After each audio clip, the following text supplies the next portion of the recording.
Penyajian data berikutnya adalah dengan menggunakan diagram garis.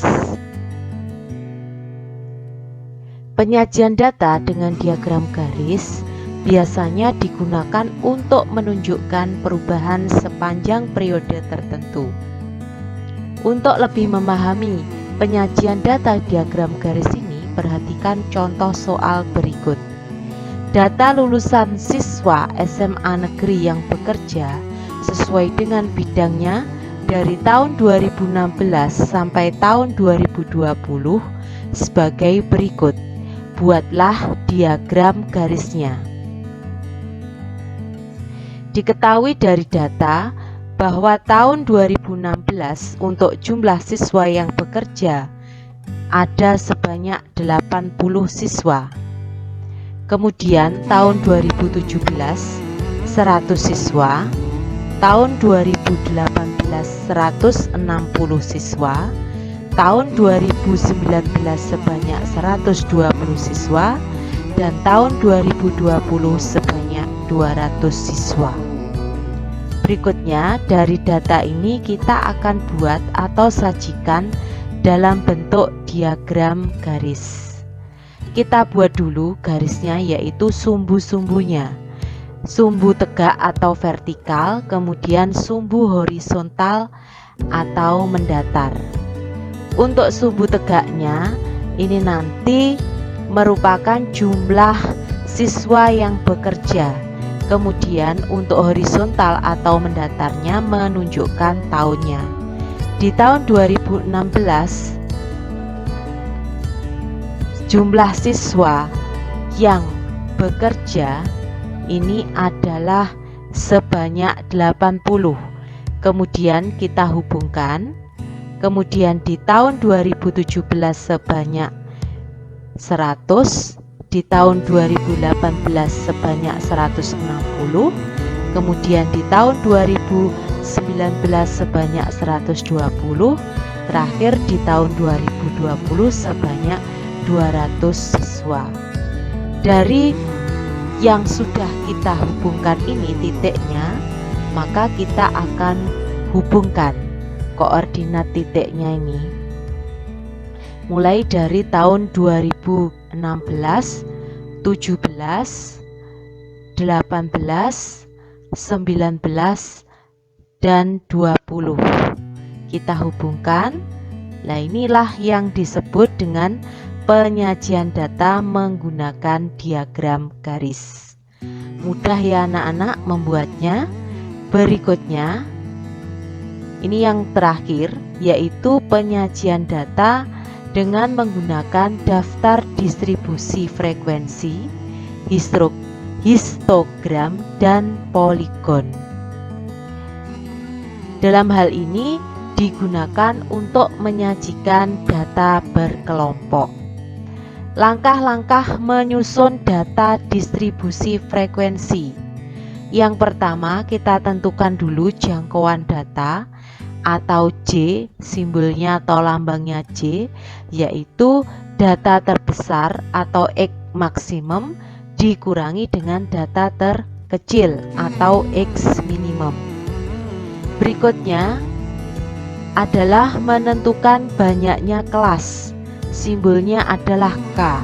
Rumusnya K sama dengan 1 plus 3,3 log N, di mana N ini adalah banyaknya data.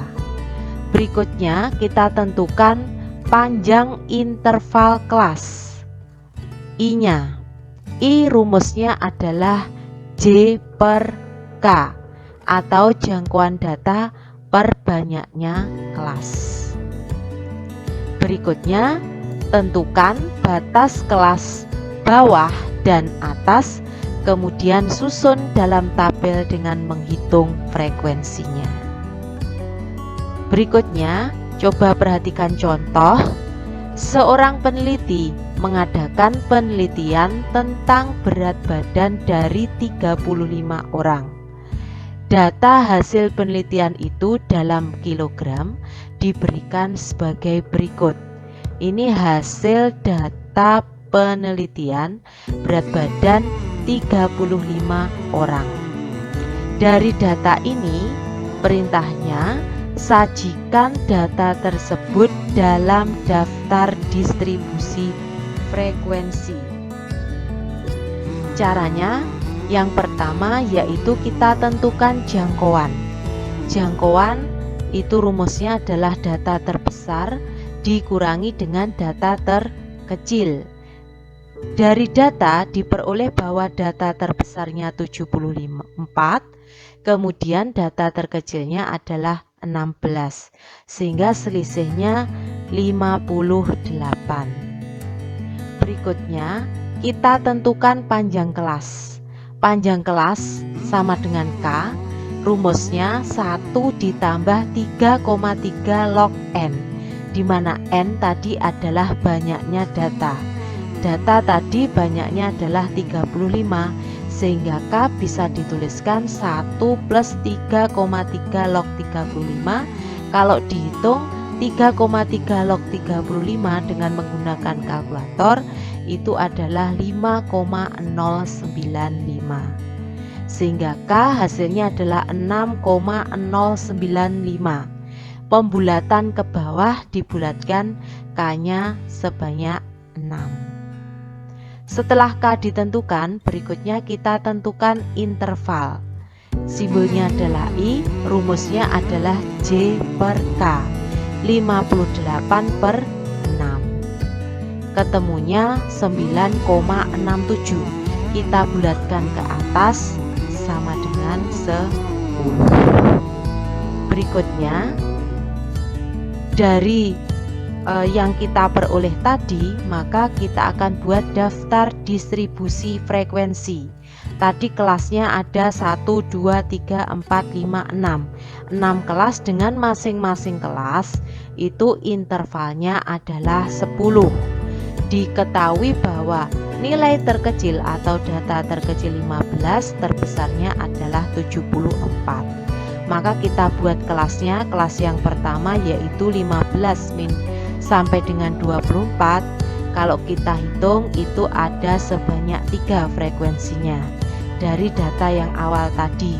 Kemudian kelas kedua pada interval 25 sampai dengan 34 ada 5, berarti frekuensinya 5. Kemudian untuk data antara 35 sampai dengan 44 ada 9, data 45 sampai 54 ada 8, data 55 sampai dengan 64 ada 8 juga. Kemudian yang terakhir data 65 sampai dengan 74 itu sebanyak 2. Kalau kita jumlahkan total semua frekuensinya sama dengan banyaknya data, yaitu 35. Inilah yang disebut dengan daftar distribusi frekuensi. Berikutnya, dari tabel distribusi frekuensi yang sudah kita buat, maka akan kita tentukan tepi bawah kelas dan tepi atas kelas. Untuk kelas yang pertama dengan batas bawah 15, maka tepi bawahnya adalah 15 dikurangi setengah, yaitu hasilnya sama dengan 14,5. Berikutnya kelas yang kedua, tepi bawahnya 25 dikurangi dengan setengah, hasilnya adalah 24,5. Berikutnya tepi bawah kelas ketiga yaitu 35, batas bawahnya tepi bawah batas bawahnya 35, maka tepi bawah kelasnya adalah 35 kurang setengah, 34,5. Untuk tepi bawah dari kelas keempat dengan batas bawah 45, maka tepi bawahnya adalah 45 dikurangi setengah, 44,5. Untuk kelas yang kelima dengan batas bawah 55, maka tepi bawahnya adalah 54,5. Untuk kelas yang terakhir atau kelas yang keenam dengan batas bawah 65, maka tepi bawahnya adalah 64,5. Mudah ya anak-anak, tinggal dikurangi dengan setengah dari batas bawah. Untuk menentukan tepi atas rumusnya tadi adalah batas atas ditambah setengah. Jadi batas atasnya yang ini. Untuk kelas pertama batas atas 24 ditambah setengah berarti 24 setengah. Batas atas kelas kedua 34, maka tepi atasnya 34 setengah. Batas atas kelas ketiga 44, maka tepi atasnya adalah 44,5.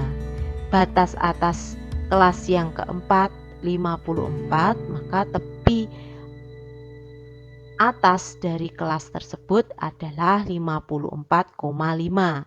Kemudian batas atas kelas kelima 64, maka tepi atasnya adalah 64,5.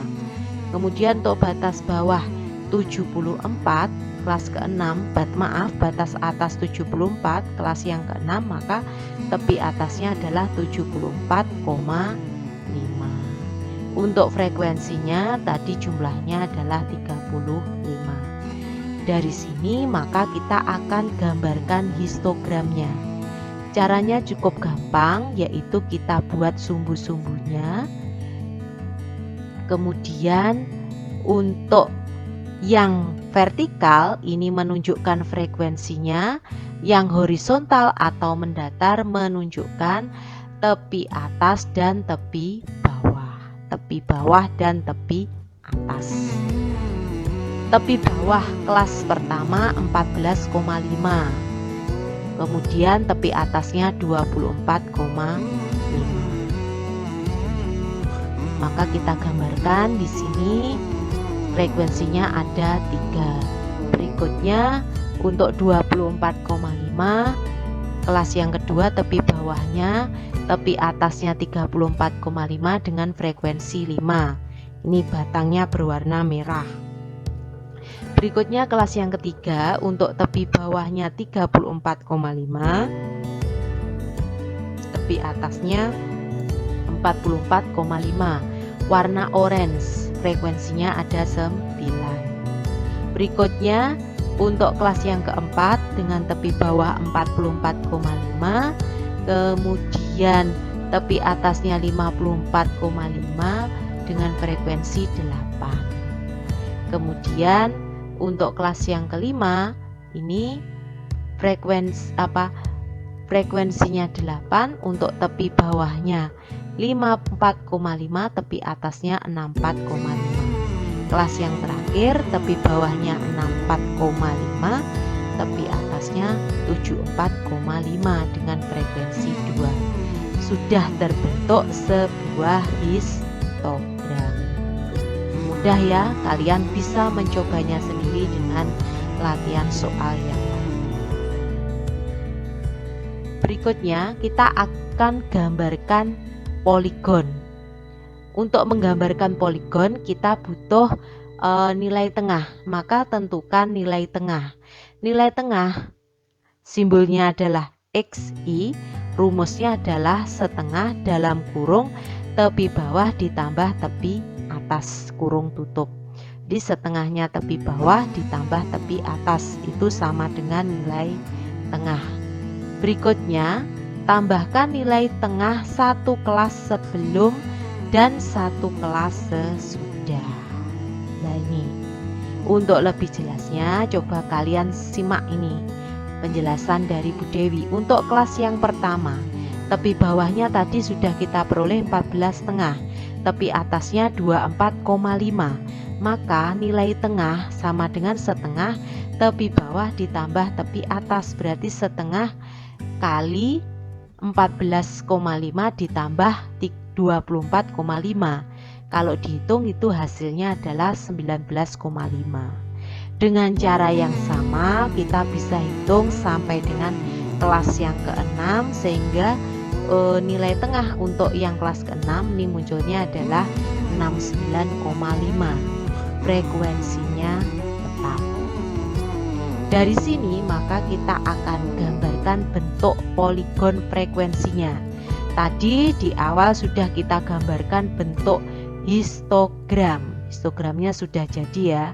Sekarang kan kita gambarkan nilai titik tengahnya. Nah, ini titik tengah antara 14,5 dengan 24,5. Digambarkan di sini. Lalu kita hubungkan titik-titik tengah tersebut sehingga terbentuklah sebuah poligon frekuensi. Nah, ini titik tengah dihubungkan membentuk sebuah poligon frekuensi. Nah, mudah ya.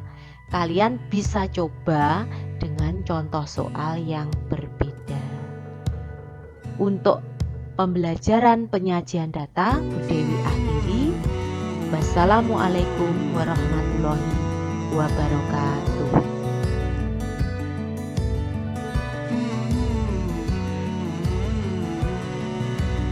Demikian tadi anak-anak mengenai pembahasan penyajian data.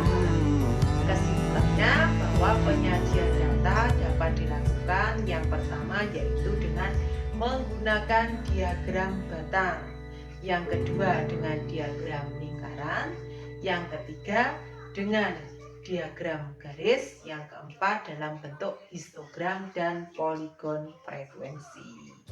Untuk lebih memahami materi ini, kalian bisa mengerjakan kuis yang ada di akhir tayangan video ini. Seperti biasanya, setelah selesai mengerjakan, kalian bisa langsung kirim ke kantong pribadi materi. Ruang belajar di mana saja, kapan saja, tetap enjoy. Video berikutnya, wassalamualaikum warahmatullahi wabarakatuh.